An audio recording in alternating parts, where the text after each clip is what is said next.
After the Prophet. Lesley Hazleton. The epic story of the Shia-Sunni split in Islam. Part 3. Hussein. Chapter 14. Wolves and hyenas did not devour the corpses as Shimmer had planned. Once he had led away his captives, farmers ventured out from a nearby village, buried the 72 headless bodies, and marked the graves. Just 4 years later, pilgrims, the precursors of the millions who now arrive each year, began to arrive on the anniversary of the massacre, and it was they who named the gravesite Karbala, the place of trial and tribulation.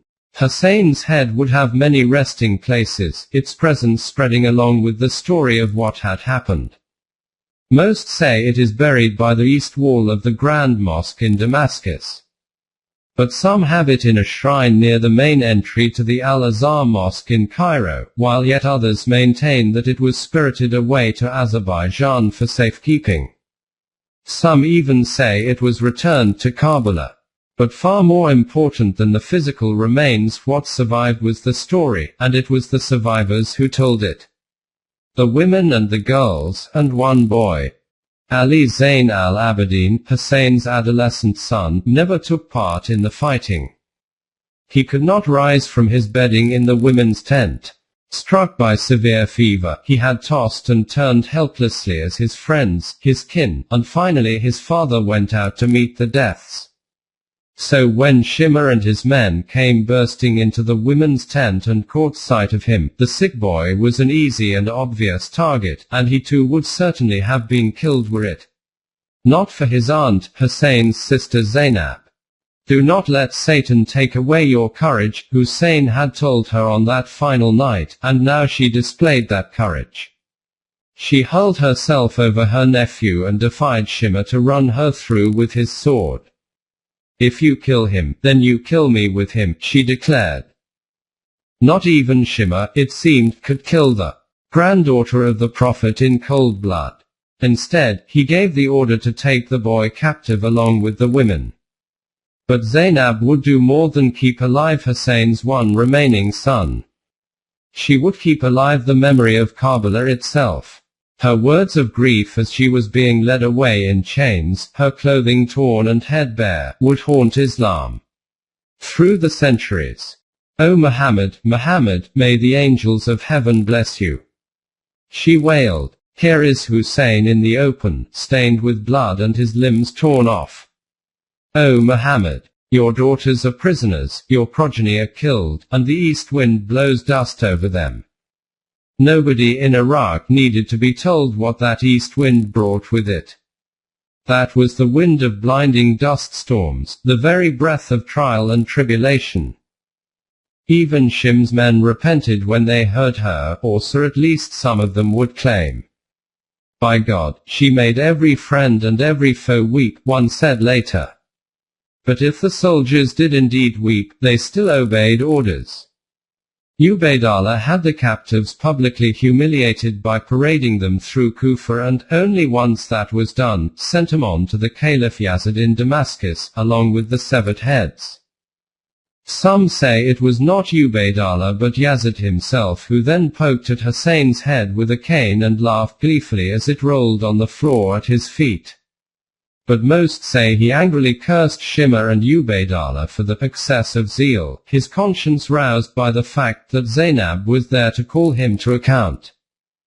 No matter the chains, the torn clothing, the dust and blisters of the long desert march from Kufa, she stood proudly in front of the Umayyad Caliph and publicly shamed him.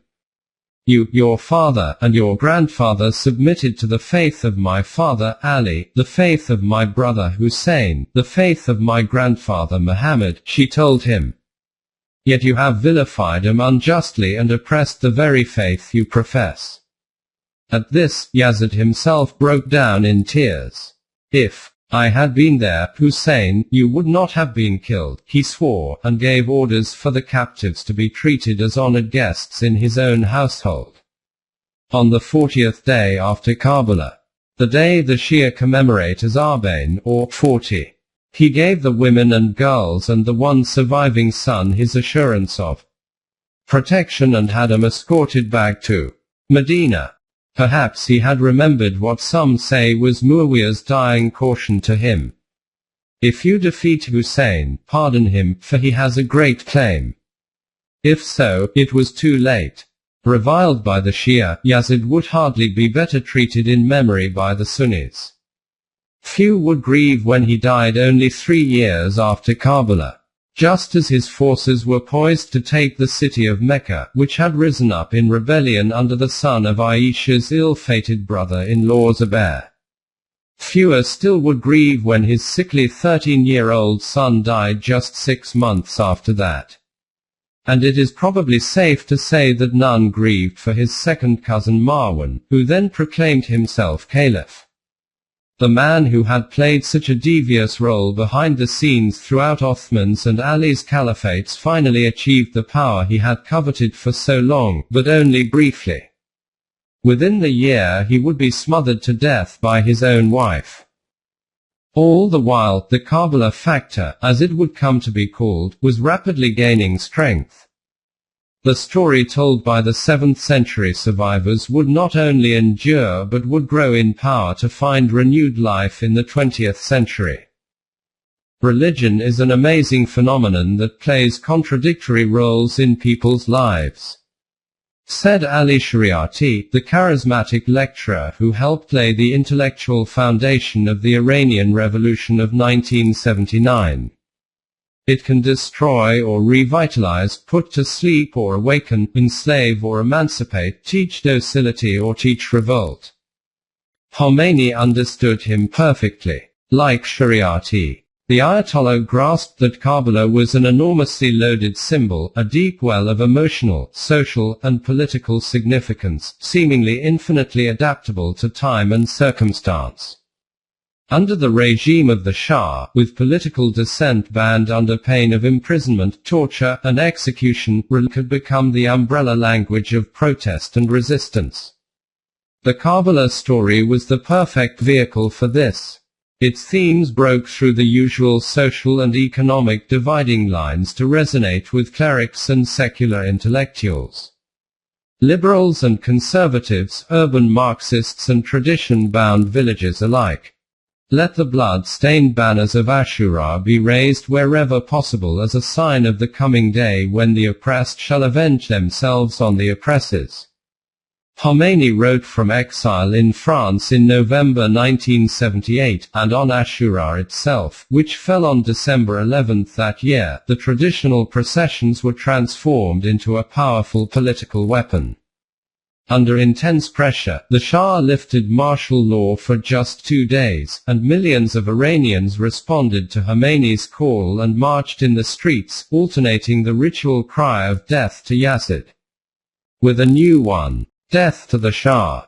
40 days later, on Arbain, Khomeini again called on the Karbala factor, comparing those killed in the streets by the Shah's troops with those killed by Yazid's troops 1400 years earlier. It is as if the blood of our martyrs were the continuation of the blood of the martyrs of Karbala, he wrote.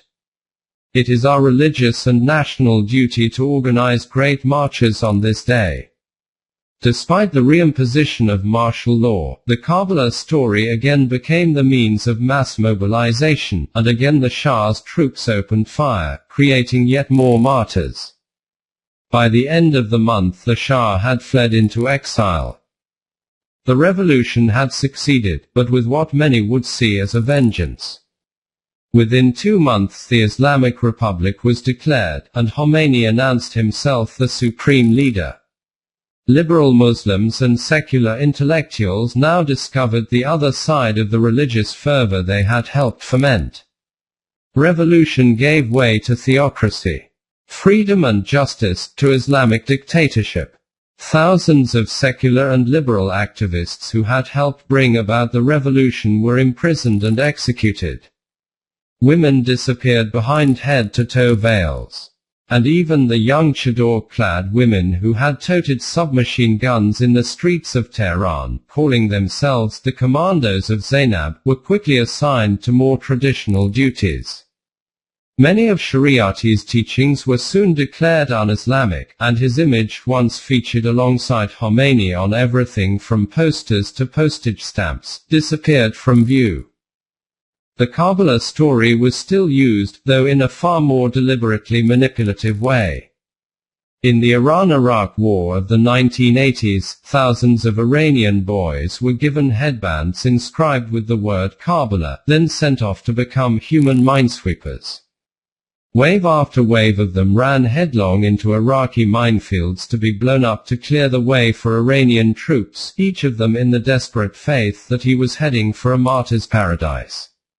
Frontline troops were inspired to sacrifice by visits from singers and chanters of Karbala lamentations, the most famed of whom was known as Khomeini's Nightingale. Khomeini had swept into power with the help of the Karbala factor, then taken control of it, taming it into the docility and obedience Shariati had warned of. But the newly proven power of Karbala was not to be so easily controlled in the country of its birth, Iraq, where it was soon to bind together not only the past and the present, but also the future. Just one of Hussein's 5 sons had survived, but for the Shia, that one was enough. He would be the 4th of 12 Imams, the 12 seen on posters all over the Shia world, seated in a V formation behind Ali at their head. The Imamate passed from father to son, each of them endowed with divine knowledge and grace. And after Karbala, each of them, the Shia belief, was poisoned, first by order of the Umayyad caliphs, then by order of their successors, the Abbasids. Each, that is, except the last, the 12th Imam, the one whose face is hidden in the posters. Where his face should be, there is just a patch of white, as though the radiance of sanctity would be too much for human eyes.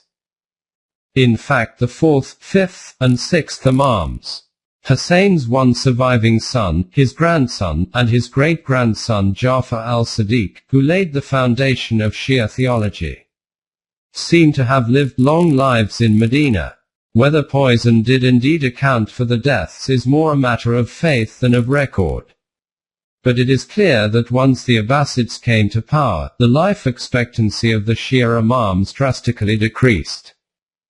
The Abbasids ousted the Umayyads just 70 years after Karbala and brought the caliphate back from Syria to Iraq. In 762 they built a magnificent new capital city on the banks of the Tigris. Laid out in a perfect circle, it was originally called Medinat as-Salam, City of Peace, though it quickly became better known as Baghdad, from the Persian for gift of paradise. By the end of the 8th century, under the fabled Caliph Harun al-Rashid, the Muslim empire stretched all the way from Spain to India, and Baghdad had become the center of an extraordinary flowering in the arts and sciences. Mathematics reached a new level of sophistication. Indeed, the word algebra comes from Arabic. Literary output soared, most notably with the famed 1001 Nights, which originated, as its stories put it, in the time of Harun al-Rashid. Exhaustive histories, the ones on which this book is based, were compiled. But for the Shia, it all came at a high price. The Abbasids had seized power with strong Shia support, since they claimed to be descendants of Muhammad's uncle Abbas. If not exactly al-Bayt, they presented themselves as at least very close. But once in power, they dropped the Shia banner, and the Shia reacted with a deep sense of betrayal. And with division on how to counter such betrayal. Those taking a more activist anti-Abbasid stand included the Zaydis, a Yemeni denomination, some of whom maintained that the Imamate had ended with only 7 Imams, and the Ismailis, who at first believed it had ended with 5, and struck out for power in their own right. One Ismaili branch went on to found the Fatimid dynasty, build the city of Cairo, and rule Egypt from the 10th to the 12th century, while another is still headed by the Aga Khan. But the vast majority of Shia would eventually hew to belief in 12 Imams and, following their example, focus more on religious devotion than on opposition to the Sunni caliphs. After Hussein, all the Imams steered clear of political involvement in favor of pure theology. But where it seemed that the Umayyads could afford to ignore them so long as they were safely distant in Medina, their existence posed more of a threat to the Abbasids. Their line of direct descent from Muhammad represented a clear contradiction of the Abbasid claim to leadership. The Imams, that is, were potential rallying points for resistance and rebellion. So whereas the Umayyads had apparently let them be in Medina, the Abbasids brought them close. In fact, from the seventh Imam on, each one was brought to Iraq and either imprisoned or kept under house arrest. And it seems quite likely that each one was indeed poisoned. The gold-domed shrines so easily confused by Westerners are built over the tombs of the Imams. The shrines of Ali in Najaf and the twin shrines of Hussein and his half-brother Abbas in Karbala draw the largest numbers of pilgrims, but the sanctity of the other shrines is almost as great. The Qadimiyya shrine in Baghdad contains the tombs of the 7th and 9th Imams. The Imam Reza shrine in the Iranian city of Mashhad is built over the tomb of the 8th Imam. And the 10th and 11th Imams are entombed in the Askariya shrine in Samarra, on the Tigris River 60 miles north of Baghdad. The name of the Askariya shrine encodes the fate of the two Imams buried there. It comes from the word for a military garrison or camp, and this is what Samarra was. The Pentagon, as it were, of the Abbasid dynasty. The 10th and 11th Imams were kept under house arrest there, making them literally Askariya. The ones kept in camp. But the Askariya shrine has even greater significance in Shi'ism, for the Samarra garrison is where the Shia say the 12th Imam was born. The last and ultimate inheritor of the pure bloodline of Muhammad through Fatima and Ali, and the central messianic figure of mainstream Shi'ism. His birthday is celebrated each year in what might be seen as the Shia equivalent of Christmas Eve, a joyful counterpoint to Ashura. The night of wishes and prayers. It is called a night when homes are hung with balloons and strings of colored lights, when people drum and sing and dance, when confetti and candies are strewn in the streets and fireworks light up the sky. A night, it seems, when wishes and prayers really could come true. Which is why on this night the Shia faithful make their way not to Samarra, where the 12th Imam was born, but to Karbala, where it is believed he will return, followed by Hussein on one side and Jesus on the other. The 12th Imam's name is Muhammad al-Mahdi, the one who guides divinely. He is often referred to by a host of other names, including Al-Qaim, he who rises up, Sahib az-Zaman, Lord of the Ages, and Al-Muntazar, the awaited one. Mostly, though, he is known simply as the Mahdi. It is said that he was the sole child of a clandestine marriage between the 11th Imam and a captive granddaughter of the Byzantine emperor, and that his birth was kept secret lest Abbasid poisons find him too. But on the death of his father in the year 872, when he was only 5 years old, a far more radical means of protection was needed. So it is the core tenet of mainstream Shia belief that in that year the Mahdi evaded the fate of his predecessors by descending into a cave beneath Samarra. He did not die in that cave, but entered a state of greba, occultation, a strictly correct translation that is also perfect in the spiritual sense, since it comes from astronomy, where it refers to one planetary body's passing in front of another, hiding it from view. An eclipse of the sun or the moon is a matter of occultation, the source of light hidden and yet the light itself radiating out around the edges.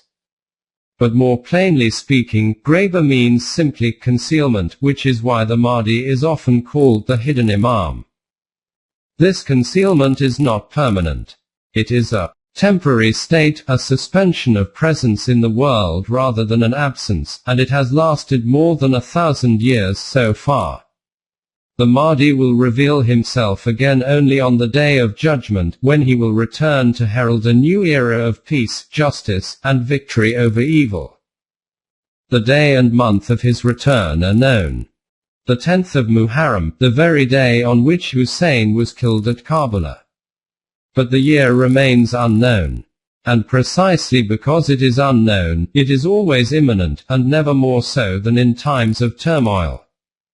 One much-quoted 11th century treatise portents leading up to the Mahdi's return, many of them familiar from Christian apocalyptic visions. Nature behaves in strange and ominous ways. Lunar and solar eclipses within the same month, the sun rising in the west and then standing still, a star in the east as bright as the full moon, a black wind, earthquakes, locusts. But the chaos and disorder of nature are merely mirrors of chaos and disorder in human affairs. The power of the non-believers will spread. Fire will drop from the sky and consume Kufa and Baghdad. False Mahdis will rise up and wage bloody battles against one another. Muslims will take arms to throw off the reins of foreign occupation and regain control of their land. There will be a great conflict in which the whole of Syria will be destroyed. All this and more can sound extraordinarily specific in the modern Middle East. Iranians threw off the reins of foreign control in the revolution of 1979-80, first taking hostage and then expelling the Americans who had shored up the Shah's regime. Fire dropped from the sky in the form of American bombardment of Baghdad during the 2003 invasion of Iraq. And false Mahdis waged bloody sectarian battles against one another in the vacuum of power created by the invasion. The great conflict in Syria is easily seen as that against Israel, whose territory was once part of the Muslim province of Syria. So when Khomeini took such a strong anti-American stance and framed his stranglehold on power by announcing that he was the representative of the Mahdi and thus carrying out the Mahdi's will, it was only a matter of time until rumors spread that he was in fact the Mahdi himself, returned to the world. There is no knowing how the rumors began. Such is the nature of rumor. But it seems reasonable to suppose that they had some guidance from interested parties. Since Khomeini had already been hailed as the heir of Hussein, and the Hussein of our time, it was not such a great leap from the 3rd to the 12th Imam. Indeed, Khomeini would take the title Imam, as though he were the natural successor to the 12, and though he never confirmed the rumors, he never quite denied them either. They subsided only with his death in 1989, when he was entombed in a gold-domed shrine clearly modeled on those of Ali and Hussein. Messianic fervor also helped fuel the Iran-Iraq War of the 1980s, when Iranian troops at the front woke many nights to see a shrouded figure on a white horse blessing them. Who else could it be, it was said, but the Mahdi himself? In the event, the mysterious figures turned out to be professional actors sent to create exactly that impression. But nobody could ever be sure if they appeared as a sincere homage or in cynical manipulation of popular faith. Certainly there was nothing cynical about the way Iranian President Mahmoud Ahmadinejad invoked the Mahdi when he took office in 2005. He was utterly sincere, and this made what he said all the more disturbing. Government policy would be guided by the principle of hastening the Mahdi's return, he said. An idea quite familiar to fundamentalist Christians trying to hasten the second coming of the Messiah, and to fundamentalist Jews trying to hasten the first. Ahmadinejad appeared to be tapping into a deep well of sincerely felt faith, both his own and that of others. But as he repeatedly used the symbolism of hastening the return over the years, linking it to anti-American and anti-Israel rhetoric, many in the West worried about the apocalyptic implications, especially given Iran's nuclear ambitions. In Iraq, the sense of apocalypse was closer to home as chaos followed the American invasion of 2003. The radical cleric Muqtada al-Sadr could not have chosen a more powerfully emotive name for his Mahdi army. The name itself is a call to action that goes far beyond Muqtada's declared aims of freeing Iraq from American occupation and battling Sunni extremism. And he made this crystal clear when he announced the formation of the social and political wing of his movement in 2008. It was to be called Muhammadian, those who prepare the way for the Mahdi. But if faith can be used as a way to channel hope for the future, it can also be used against that hope. That was what happened in February 2006, when somebody, most likely the extremist Sunni group Al-Qaeda in Iraq, placed explosives throughout the Askaria Mosque in Samarra. The magnificent Golden Dome collapsed, setting off a vicious cycle of Shia reprisals and Sunni counter-reprisals just when it seemed that the civil war was finally calming down. A cycle made yet worse when the two gold minarets that had survived the first bombing were blown up and destroyed the following year. Al-Qaeda in Iraq could not have made a stronger statement. No Shia missed the significance of this wholesale destruction, for the Askaria Mosque contained not only the tombs of the 10th and 11th Imams but also the shrine built over Bir al-Ghaiba, the well of disappearance, the cave where the 12th Imam had descended and disappeared from the world, to remain hidden until his return. That cave was the real target of the attack. Attack the shrine of Hussein at Karbala, as has been done many times over the centuries, most notably in living memory by Saddam Hussein's troops, and you attack the heart of Shia Islam. Attack Ali's shrine in Najaf, as was done when American troops tried to oust the Mahdi army from it in 2004, and you attack its soul. But attack the Askaria shrine in Samarra, and you commit something even worse. You attack the Mahdi and thus the core of Shia hope and identity. The destruction of the Askaria shrine was an attack not just on the past, or even the present, but on the future. After the Prophet Lesley Hazleton. Chapter 15. Atrocities like the Ashura massacre at Karbala in 2004 and the destruction of the Askaria shrine in 2006 inevitably become the focus of news reports, serving as markers of escalating conflict. Imprinted as deep in the collective memory as the events of 1400 years ago, they seem to ensure that the Karbala story is one without end, destined only to grow in power and significance with every new outrage. But destiny is not so straightforwardly determined. Within 100 years of Hussein's death at Karbala, the split between Sunni and Shia had begun to solidify, yet it did so more around theology than politics. The extraordinary range of ethnic differences in the vast empire meant that central political authority was hard to maintain. By the 9th century, as the Abbasid dynasty weakened, religious and political authority were well on the way to being separate spheres. In the lack of a political consensus, the ulama, religious scholars and clerics, created an Islamic one across ethnic lines and gained the status they still have today, when more than 4 out of 5 Muslims are non-Arab. Separate Sunni and Shia collections of hadith were compiled, and the differences between them represented competing historical memories. They told different versions of the same stories, disagreeing not on what had taken place in the 7th century but on what it meant.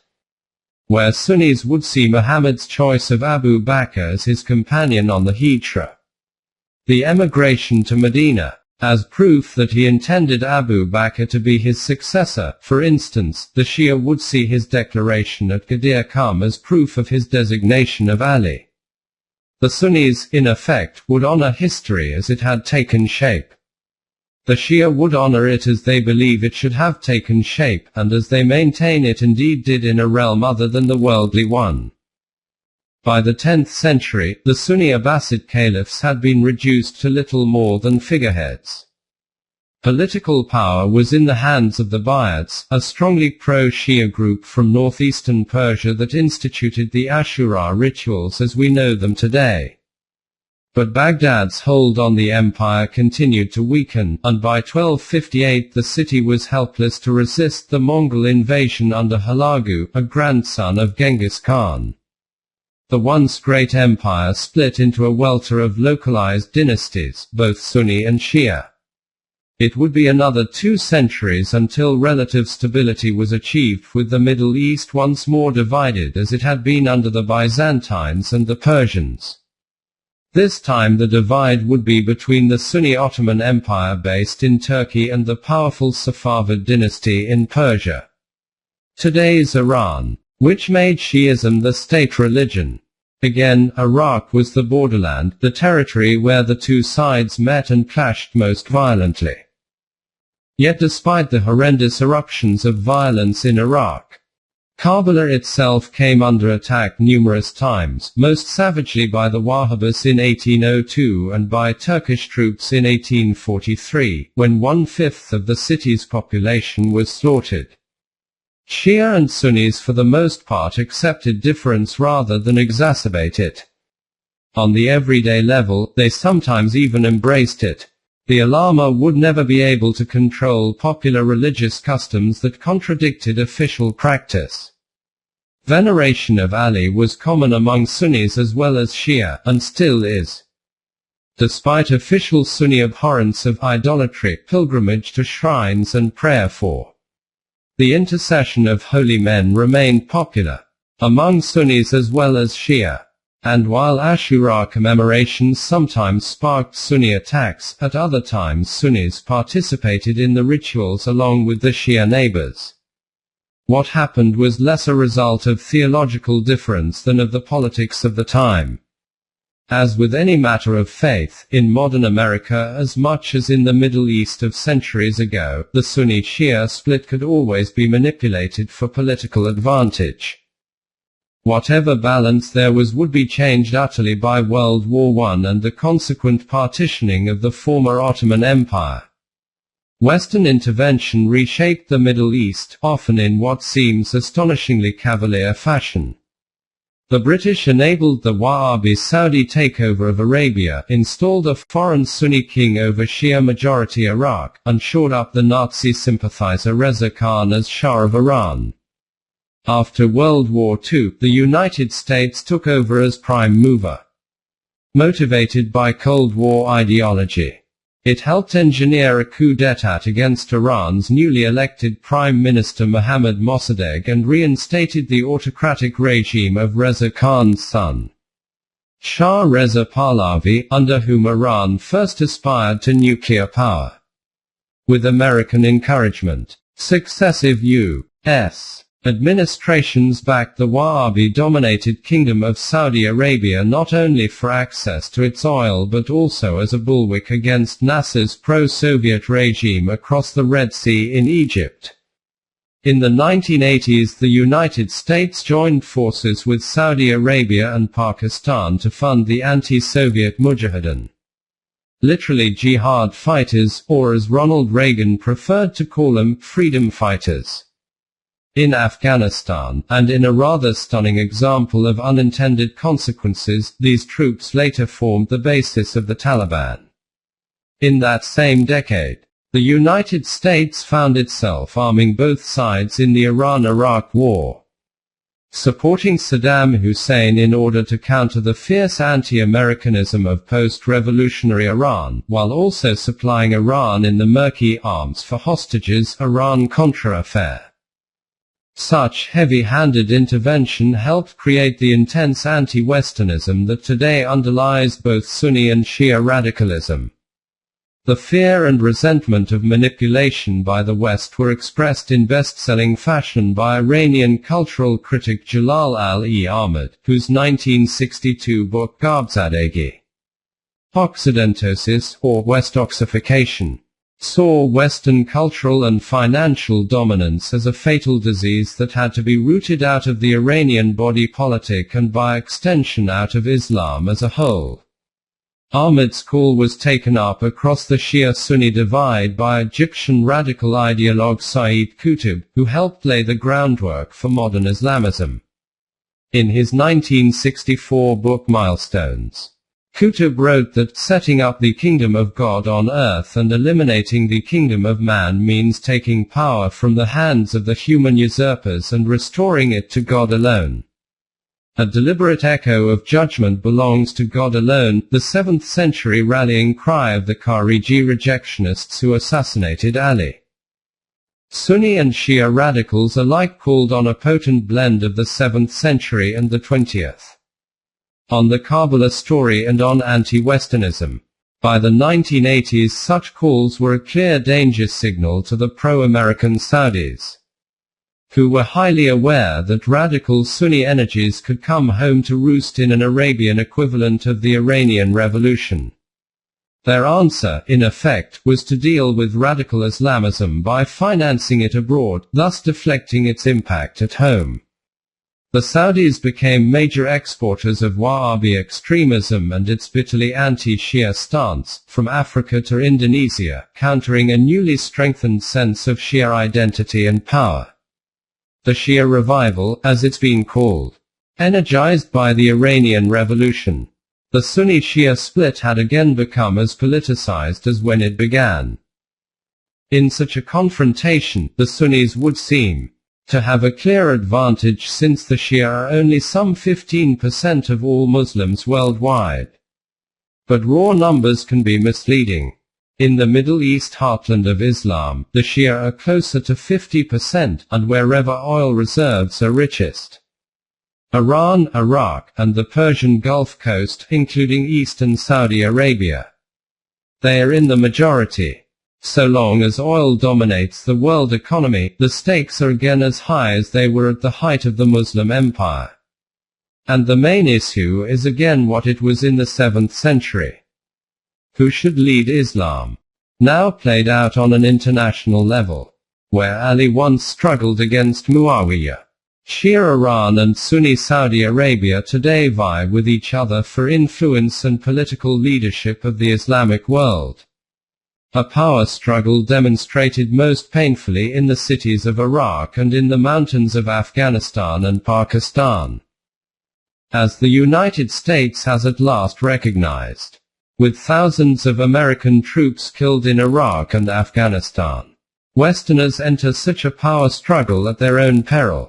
All the more since many in the Middle East suspect that Western powers have deliberately manipulated the Shia-Sunni split all along in order to serve their own interests. The chaos unleashed by the invasion of Iraq in 2003 may have resulted in yet another unintended consequence in American eyes, but it was not so unintended in Iraqi eyes. The invader has separated us, declared Muqtada al-Sadr in 2007. Unity is power, and division is weakness. The idea of fitna has now achieved yet another level of meaning, and a still more incendiary one. Discord and civil war within Islam manipulated from without, deliberately fostered by enemies of Islam in order to turn Muslims against one another and thus weaken them. This may be giving Western powers credit for more understanding than they have ever demonstrated, but if they have indeed tried to exploit division, the attempt has only rebounded against them. By now it is clear that anyone so rash as to think it possible to intervene in the Sunni-Shia split and come away unscathed is at best indulging in wishful thinking. It may be tempting to imagine that if the Bush administration had known the power of the Karbala story, American troops would never have been ordered anywhere within 100 miles of the holy cities of Najaf and Karbala, but that too is wishful thinking. As with Yazid in the 7th century, so with George Bush in the 21st, history is often made by the heedless. After close to a century of failed intervention, Westerners finally need to stand back to acknowledge the emotive depth of the Sunni-Shia split and to accord it the respect it demands. The Karbala story has endured and strengthened not least because it reaches deep into questions of morality, of idealism versus pragmatism, purity versus compromise. Its DNA is the very stuff that tests both politics and faith and animates the vast and often terrifying arena in which the two intersect. but whether sacredness inheres in the Prophet's blood family, as the Shia believe, or in the community as a whole, as Sunnis believe. Nobody in the West should forget that what unites the two main branches of Islam is far greater than what divides them, and that the vast majority of all Muslims still cherish the ideal of unity preached by Muhammad himself, an ideal the more deeply held for being so deeply broken.